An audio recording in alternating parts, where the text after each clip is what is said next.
Hi, in this video, I will show you how to use Gemini Live on desktop through Google AI Studio. So, in order to do this, first of all, open any browser on a PC, go to the search bar and simply type in aistudio.google.com/live live. So you'll have to go to your search bar on any desktop browser and search for aistudio.google.com.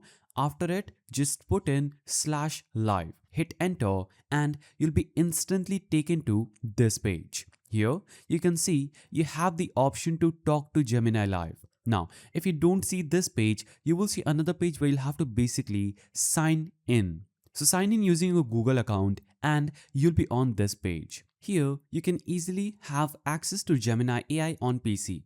As you can see, I'll just click on this talk button. Now, allow your microphone and this will connect it to your server. I will say something like, "Hi Gemini." Now, as you can see, I'm easily able to talk to Gemini. You can pause the stream if you want to. You can choose webcam, share screen. For example, I will click share screen, choose this and click on share. Now I do have access to Gemini's features through which I can ask Gemini what is this, and Gemini will tell me what exactly is on my screen. So that is the simple way through which you can use Gemini Live on desktop. If you found this guide helpful, please don't forget to give it a thumbs up and thanks for watching.